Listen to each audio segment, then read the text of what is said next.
ये बहुत बड़ी ब्रेकिंग है। फील्ड मार्शल के ओहदे का मतलब क्या है, इससे कितनी पावर्स मिल जाएंगी जनरल आसिम मुनीर को, और वो ताहियात फील्ड मार्शल बन गए हैं, इसका मतलब क्या है, कौन सी नई ताकत अब जनरल आसिम मुनीर के पास होगी, और इससे यानी इसके बाद क्या होगा। सबसे बड़ा सवाल यह है कि उनको जनरल आसिम मुनीर को जो फील्ड मार्शल बनाया गया है, क्या इसका मतलब है वो ताहियात आर्मी चीफ रहेंगे, या क्या मतलब। बहुत सारे लोग जो है वो सवाल पूछ रहे हैं कि इसका मतलब क्या है।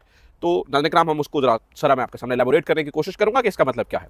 इसके अलावा इमरान खान साहब की कुछ देर पहले इंतहाई अहमियत की हामिल अडयाला जेल में मुलाकात हुई है। मुलाकात के बाद जो पैगाम आया है वो तो कुछ और ही पैगाम दे रहा है, और तीसरी बड़ी अपडेट नाज़रीन इकराम, फैसल वावडा का नून लीग के खिलाफ होना, उनके खिलाफ बात करना, और फिर मरियम नवाज गवर्नमेंट का फैसल वावडा के खिलाफ मौक़िफ़ अपनाना। फैसल वावडा आम आदमी नहीं है, फैसल वावडा हमारे मुल्क में जो मुक्तदरा है उसका रिप्रेजेंटेटिव है। तो जो मुक्तदरा का रिप्रेजेंटेटिव है वो नून लीग के खिलाफ क्यों बात कर रहा है, और नून लीग अल्टीमेटली उसके खिलाफ क्यों बात कर रही है, और फिर इमरान खान साहब की का बदला सा पैगाम, ये कुछ क्या क्या चल रहा है। और खास तौर पर फिर ऐसे पूरे मामले में जनरल आसिम मुनीर को फील्ड मार्शल के ओहदे पर तरक्की देना, इसके ऊपर जो है वो जरा तफसीली गुफ्तगू करने की जरूरत है। सबसे पहले नाज़रीन इकराम जान लीजिएगा कि जनरल आसिम मुनीर साहब को जो आज फील्ड मार्शल बनाया गया है, ये पाकिस्तान के दूसरे फील्ड मार्शल हैं। इससे पहले जनरल अयूब को 1958 में जो है वो जब सदर बन गए थे तो फिर वो फील्ड मार्शल के ओहदे पर उन्होंने अपने आप को तरक्की दी थी। फील्ड मार्शल जो है वो ओहदा बहुत ही अहमियत का हामिल होता है। फील्ड मार्शल नाज़रीन इकराम ये पूरी फौज से ऊपर होता है। यानी आप यूँ समझिए कि लेफ्टिनेंट जनरल के पास 3 स्टार होते हैं, आर्मी चीफ के पास 4 स्टार होते हैं। 4 स्टार वाला जर्नल सिर्फ एक ही होता है पूरी फौज के अंदर। लेकिन जो फील्ड मार्शल होता है नाज़रीन इकराम, उसके ऊपर 5 सितारे लगे होते हैं, 5 सितारे, यानी कि वो एक वाहिद 5 स्टार जर्नल, यानी कि 5 सितारों वाला जर्नल होता है। और फील्ड मार्शल, ये आपने सही सुना है, फील्ड मार्शल जो होता है वो ताहियात होता है, वो पूरी जिंदगी के लिए फील्ड मार्शल होता है। तो इसका क्या मतलब है कि आर्मी चीफ भी पूरी जिंदगी के लिए आर्मी चीफ भी रहेंगे। ये नाज़रीन इकराम ये सूरत थोड़ी सी गड़बड़ हो गई है। मैं आपको बताता हूं कि एक्चुअली पाकिस्तान के अंदर इससे पहले सिर्फ एक फील्ड मार्शल थे, अयूब खान। और अयूब खान उस वक्त कमांडर यानी कि चीफ ऑफ आर्मी स्टाफ का ओहदा नहीं होता था, कमांडर इन चीफ का ओहदा होता था। तो जब Ayub Khan commander in chief बने थे तो यानी कि जब वो फील्ड मार्शल बने थे, उन्हें खैर अपने आप को खुद ही बनवा लिया था। तो जब वो फील्ड मार्शल बने थे तो उन्होंने वो कमांडर इन चीफ नहीं बल्कि सदर के तौर पर जब आए तो सदर के तौर पर उन्होंने अपने आप को कमांडर इन चीफ का, यानी कि आज तक तारीख में ऐसा नहीं हुआ है कि हाजिर सर्विस आर्मी चीफ जो है वो फील्ड मार्शल बना हो। फील्ड मार्शल के पास जो नाज़रीन पावर्स होती हैं अमूमी तौर पर वो ऑनररी पावर्स होती हैं। और फील्ड मार्शल को पूरी जिंदगी के लिए, जिसको फील्ड मार्शल कह दिया जाए, वो पूरी जिंदगी के लिए कहा जाता है जी फील्ड मार्शल फलां फलां फलां, ठीक है। अयूब खान साहब को पूरी जिंदगी के लिए फील्ड मार्शल कहा गया। इसी तरह से ये जो फील्ड मार्शल का होता है सिर्फ पाकिस्तान में नहीं होता है, बल्कि हमारे हमसाए मुल्क भारत के अंदर भी फील्ड मार्शल होता है। तो भारत में 2 लोगों को आज तक फील्ड मार्शल का ओहदा दिया गया है। एक मानिक शाह, जिन्होंने 71 की जंग लड़ी थी, पाकिस्तान को 2 टुकड़े किया था, बहुत बड़ा कारनामा से अंजाम दिया था, तो इसलिए मानिक शाह को फील्ड मार्शल बनाया गया। और इसके अलावा एक के एम करियप्पा नाज़रीन इकराम भारत के पहले कमांडर इन चीफ थे, और के एम करियप्पा ने 1948 की वॉर लड़ी थी। और वो ये समझते हैं कि जो कश्मीर पर कब्जा हुआ था, यानी कि जो मकबूजा कश्मीर है, उसके अंदर फौजें उतारने के अंदर के एम करियप्पा का हाथ था। तो के एम करियप्पा को इसलिए वो समझते नहीं हमने कश्मीर फतह किया था, तो के एम करियप्पा को इसलिए जो है वो फील्ड मार्शल बनाया गया। और मानिक शाह को इसलिए बनाया गया कि भाई 1971 में उसने पाकिस्तान तोड़ा था। अयूब खान साहब समझते थे कि मैंने चूंकि 1965 की वॉर जीती हुई है और मैंने बड़ा कारनामा किया, इसलिए वो अपने आप को फील्ड मार्शल कहते थे।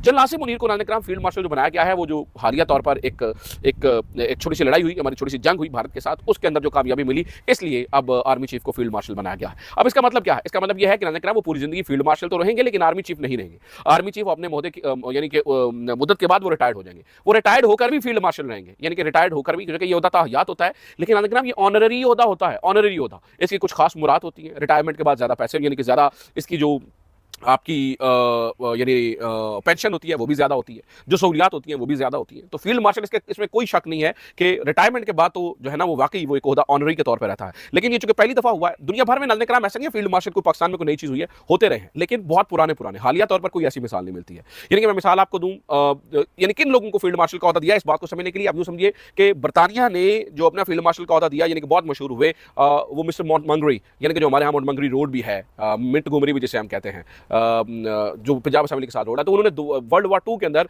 उन्होंने बहुत बड़ी यानी कि जीत हासिल की थी, इसलिए उन्हें फील्ड मार्शल का ओहदा दिया था। इसी तरह से नेपोलियन के दौर में जो है वो मार्शल ऑफ फ्रांस का ओहदा बड़ा होता था, सोवियत यूनियन के दौर में मार्शल ऑफ सोवियत यूनियन का ओहदा बड़ा होता था, लेकिन अब ये सारे ओहदे खत्म हो चुके हैं। मौजूदा दौर के अंदर पाकिस्तान वो वाहिद मुल्क है जिसने फील्ड मार्शल का ओहदा दिया है, अपने आर्मी चीफ को फील्ड मार्शल, और हाजिर सर्विस अपने आर्मी चीफ को फील्ड मार्शल के ऊपर पोस्ट कर दिया है। अब इसका फर्क क्या पड़ेगा? फर्क ये पड़ेगा नाज़रीन इकराम के मौजूदा तौर पर, यानी कि इस वक्त जो है वो अपनी तमाम फोर्सेज से ऊपर चले गए हैं, यानी कि अब अमली तौर पर जो एयर फोर्स है और जो नेवी है अमूमी तौर पर, यानी कि नजर यही आ रहा है नेवी, एयरफोर्स और जो बाकी सारी यानी आर्मी है वो तो ऑलरेडी अंडर है, वो सारे अंडर है। इसी तरह से ज्वाइंट चीफ का ओहदा भी अब उनके अंडर आता हुआ नजर आ रहा है। बहुत सारे लोग तो इंटरनेट पर ये भी सवाल उठा रहे हैं कि बस ठीक है, फिर इसका मतलब है कि general Asim Munir field marshal बन गए हैं तो फिर नया आर्मी चीफ कौन होगा, क्या नया आर्मी चीफ भी तैनात किया जाना चाहिए। तो इस तरह की चीजें हो रही हैं, इस तरह की बातें हो रही हैं। अब चूंकि कन्फ्यूजन ही कन्फ्यूजन है, चूंकि ये तारीख में पहली बार हुआ है, इस तरह की मिसाल हमें मिलती नहीं है, इसलिए लिहाजा इस बारे में बहुत सारी बातें हो रही हैं जिसके जवाब आना अभी बाकी हैं। लेकिन एक बात है कि ये ऑनररी ओहदा होता है जो पूरी जिंदगी आपके साथ रहता है। दूसरा नाज़रीन किराम, आज इमरान खान से जेल में होने वाली मुलाकात, इंतहाई अहम, इंतहाई अहम, इंतहाई अहम, इंतहाई अहम मुलाकात। नाज़रीन किराम,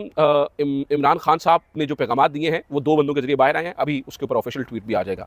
एक सलमान अकरम राजा साहब और एक जो गोहर साहब हैं, चेयरमैन बैरिस्टर गोहर, उनके दोनों ने ये कहा है, इमरान खान साहब ने जो है वो इत्तेहाद की बात की है। इस वक्त वो इत्तेहाद की बात कर रहे हैं। वो ये कह रहे हैं कि हमें अंदरूनी तौर पर, हमें मैशत के ऊपर भी इकट्ठा होना है, हमें इत्तेहाद की जरूरत है और हमने जो है ना वो ये करनी है। यानी ये बहुत इंपॉर्टेंट है। नाज़रीन, it's very very very important.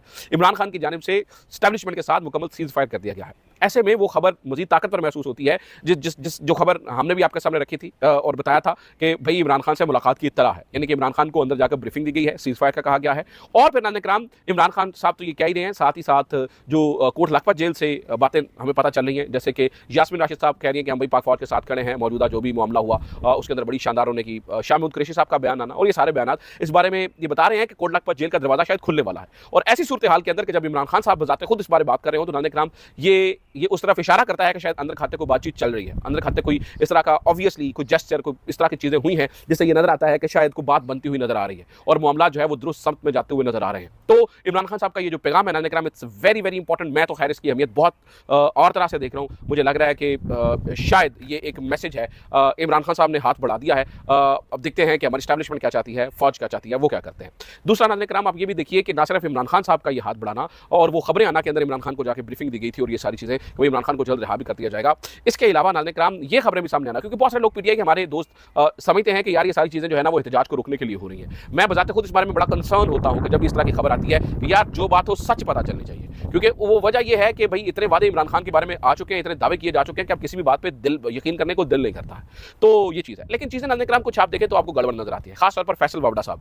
Faisal Vawda साहब आपको पता है नाज़रीन किराम के मुक्तदरा के नुमाइंदे हैं। अब उनकी तू तकरार होनी नून लीग के साथ ये भी अल्टीमेटली एक जेस्चर है और उन्होंने नवाज शरीफ साहब की खामोशी पर अच्छा खासा उन्हें तुनना है। नवाज शरीफ साहब की खामोशी पर उनको तुना गया है, उन्होंने बात की है। तो इसके साथ हमने ये देखा कि ना सिर्फ वो नवाज शरीफ के ऊपर बोले और भी बोलने बातें की। ऐसे में क्या हुआ, मरियम नवाज साहबा नाज़रीन किराम बोलती हुई नजर आ रही हैं, मरियम नवाज साहबा, और उनकी गवर्नमेंट बोलती हुई नजर आ रही है। आज अज़मा बुखारी साहबा ने कह दिया वो कौन है, ठीक है, यानी कि उन्होंने तो उनको अकल से पैदल शख्स करार दिया है, यानी कि सस्ता शाहरुख खान करार दिया है। तो ये झड़पें होना और ऐसे में इमरान खान का पैगाम सामने आना और ये सारी चीज़ें नाज़रीन किराम किसी और तरफ इशारा कर रही हैं। अल्लाह ताला पाकिस्तान के ऊपर रहम फरमाए, अल्लाह ताला करे कि जो उम्मीद पैदा हुई है वो तोड़ चढ़ती हुई नजर आए, कोई दोबारा से बीच में गड़बड़